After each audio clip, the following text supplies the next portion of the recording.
What a treat we have today. Our guest is Darryl Cheng. He's the author of 2 books, Care for Your Houseplant Family, and his new book, The New Plant Parent, Develop Your Green Thumb. He's also the creator of Houseplant Journal, the leading source for advice about growing houseplants. As you know, as a therapist and designer, this is such an important component for our home design, and I can't wait to share our conversation with you today. Hi, Daryl. I am so excited. I have been following your work for a long time. And Thanks, Anita. yeah, we are here together to talk about how plants impact us. I'm not sure if it's intentional on your part or not, but I resonate with how you perceive plant care in a Mm, way that's from a very psychological point of view. You have taught us to look at plant care through a more realistic mindset and a more holistic mindset than just doing step by step work. How did this all begin for you? So, yeah, why don't we start with how this all began? Okay. And then, because for sure, what you mentioned about psychology is definitely a big part of how I talk about plant care. I started Houseplant Journal on Tumblr initially, but nobody really uses that. The initial idea was because my mom asked me, "Hey, Daryl, help me decorate the house with some houseplants." She also added, "But you need to figure out how to take care of them because I'm bad with plants." So she claimed. And the reason why this was confusing to me was because she taught me how to do outdoor gardening, and we seem to have a pretty nice outdoor garden. So I was wondering, why is it so different for indoor plants? And she just kind of said, "Oh, just you might have to just Google the plant care advice, right?" And so I did. What I found was that plant care, especially house plant care, has been written about with a very, let's call it like a recipe approach. And not only was it recipe approach, but it also was kind of the same generic kind of vague advice that it seemed to work for some people and not for others. And it seemed like the only way people explained that was, oh, maybe you have a green thumb. And then it was sort of like, now we've dismissed all like rational thought and just said it's some magic, right? I guess because it's for plants, indoor plants, then the stakes aren't very high. If we're talking about human nutrition, we would chalk it up more to science for that. But with houseplants, it seemed fine to kind of just leave it at that. Because my background is engineering, and I think at the very core, I just think very rationally and very logically. So, a few months goes by with my plants doing very well. And I said, there's no reason why I have this special ability that some other people just don't. So then why not just use my engineering brain and look at the conditions that are causing my plants to be successful? In effect, this was reverse engineering the success and the joy that I've seen from my plants and saying, okay, yes, of course I have to water, of course I have to fertilize and repot and such. But there's other factors out there that maybe we're just not paying attention to. And namely, that light is the biggest limiting factor for plants. And when we think of a plant from what I would call an engineering perspective, like what is the plant? It's a little solar powered sugar factory. So it's as if to say, on a bright sunny day, when the plant is photosynthesizing, it's the equivalent of you getting to eat 3 meals a day, 3 nice, nutritious meals. And on a cloudy day, when the photosynthesis machinery is going really slow, it's as if you went through your whole day and only got to eat breakfast. And so, literally, when you tie it to metabolism, which is what's happening to the plant, then you'll start to sympathize with the plant much more. And you start to put out of all these what seems to be random things that you might have to consider with plants, light starts to float up to the top as being the number one priority. Of course, everything else you do have to do. I'm saying this, that all along, the people who you thought have green thumbs are simply the people with exceptionally large windows. That's all it is. Well, I find that really interesting because as an interior designer, we are always talking about light. And as a therapist, I'm talking about natural light and vitamin D and boosting our dopamine and serotonin. And I know at one point you had mentioned that our human perception of light, like we're actually pretty bad judges inside the home. And you talked about how to the horticulturist definition versus an interior designer. I thought maybe you could share with me a little bit insight into that. It goes back down to our expectations when I am working with a client and all the windows are very limited in the home.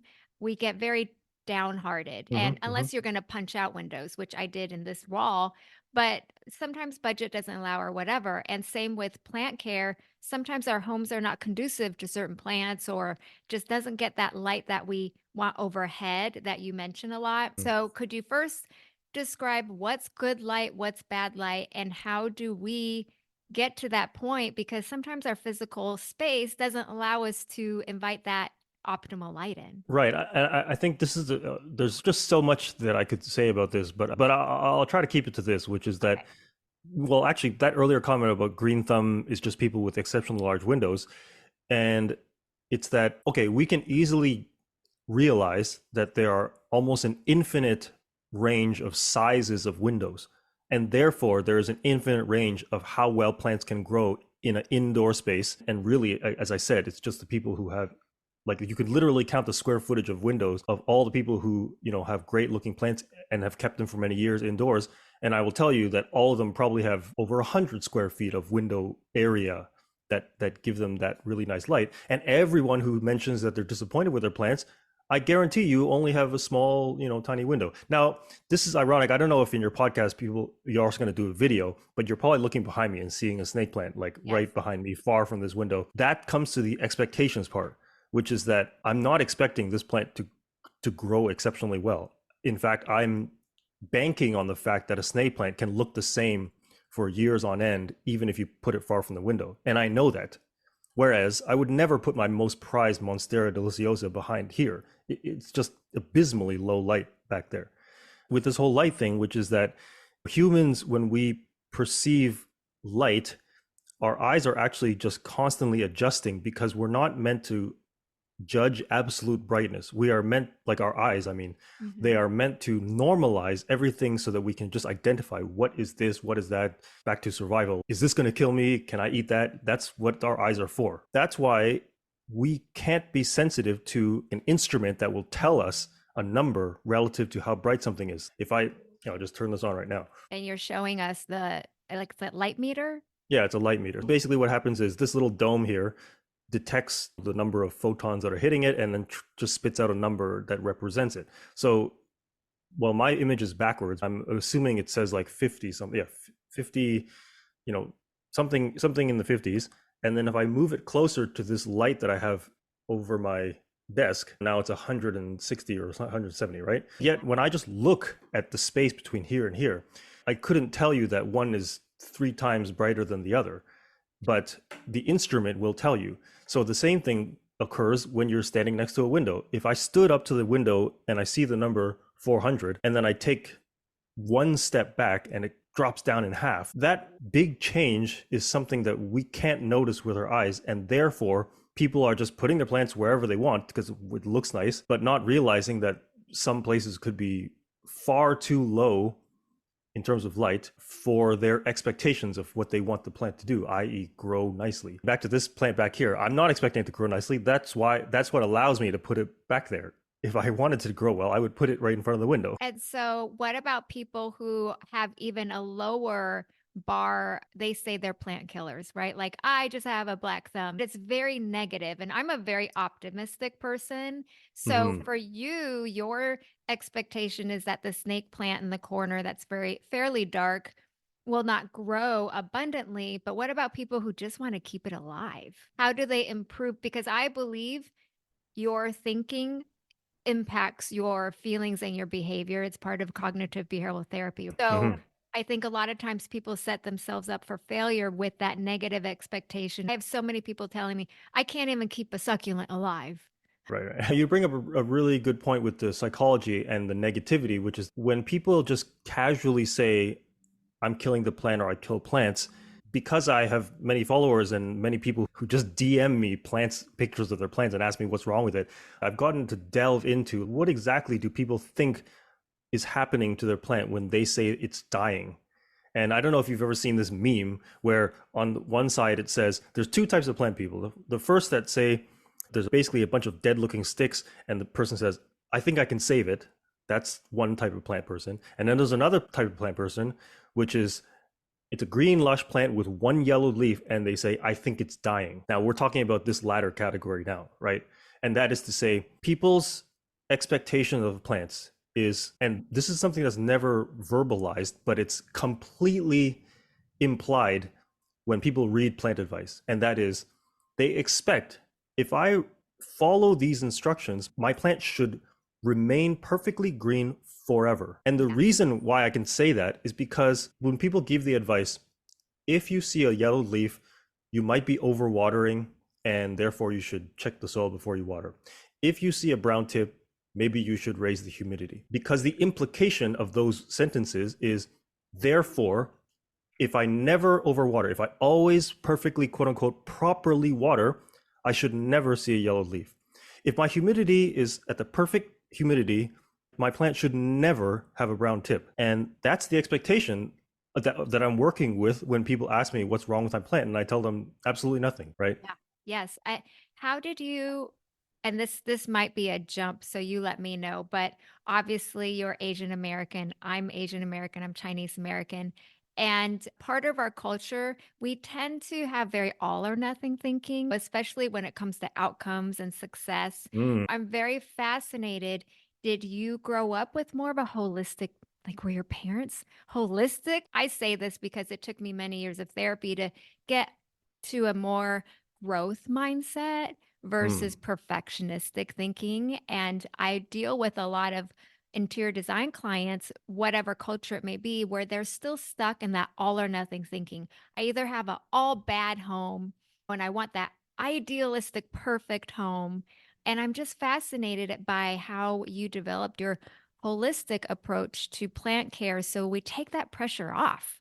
We don't have to be the perfect plant parent to get perfect plants. So, Mhm.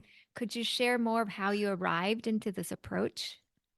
I think what it was is that having been posed thousands of questions and just seeing the aunties and uncles who enjoyed their plants for many, many years and sort of like figuring out what it is that they're doing and also how it is that they're thinking about their plants. And I've come to see the pattern, which is that they're not concerned when one or two leaves die on a specific plant because their plant just keeps growing new leaves.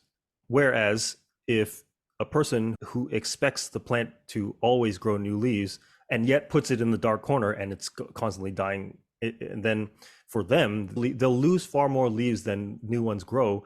And therefore, we will be disappointed. Whereas the person who puts it right in front of the window and keeps up with watering may lose leaves at the same rate, but they're also putting out more leaves than are dying off, and therefore they're happy with their plant. So what I'm saying is, for me, it's about the enjoyment of houseplants.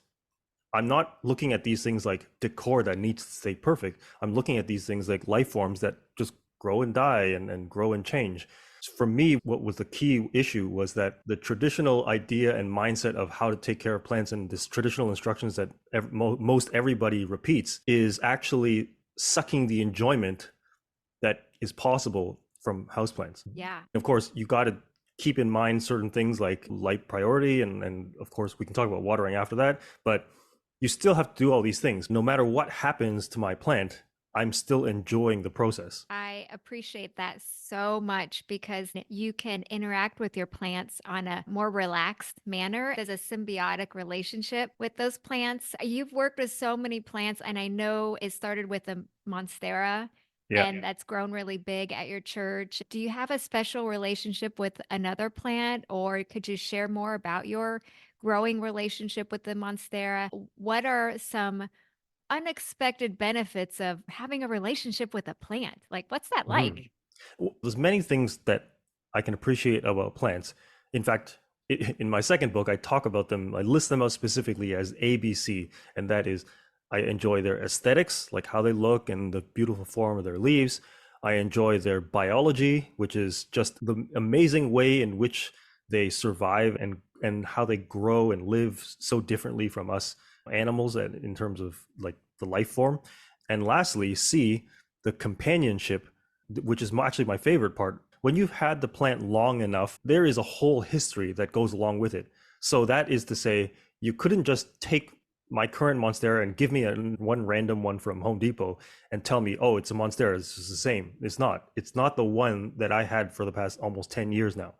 That companionship aspect is in fact, to me, the highest type of enjoyment that I derive from any of these plants, which means a lot of the plants that I have, I can think of their history and how it's gone through with me and all those stuff.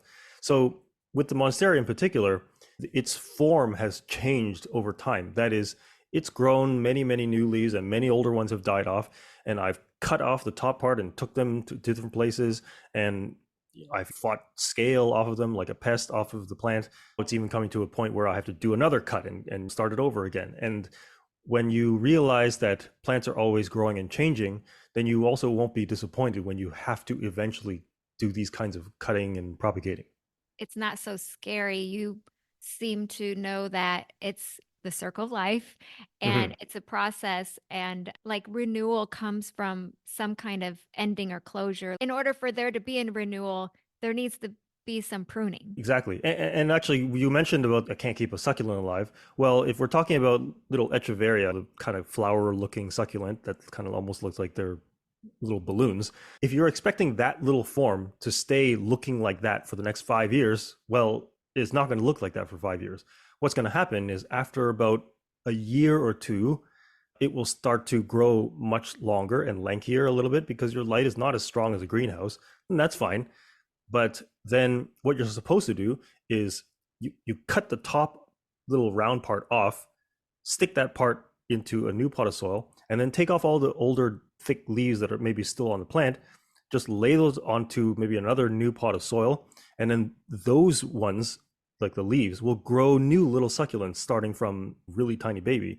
The circle of life for a succulent. We have to be comfortable with the biology of the plant in order to keep enjoying it. That's why ABC, the aesthetics, biology, and companionship, is all part of how you enjoy plants. Because I know the biology, then I'm not looking at the succulent like a piece of decor that have blemishes for some reason. If that's what it's supposed to do, and this is what you do in order to keep enjoying it.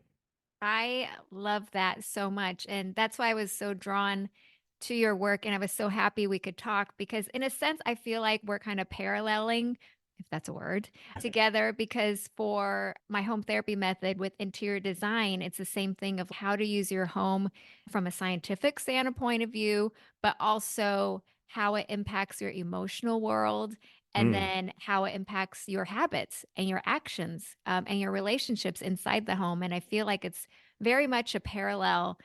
I'm staring in front of me. You can't see it, but my medium size, maybe large monstera. No, it's probably medium to you. And it's been alive, but I want it to be happier and thriving.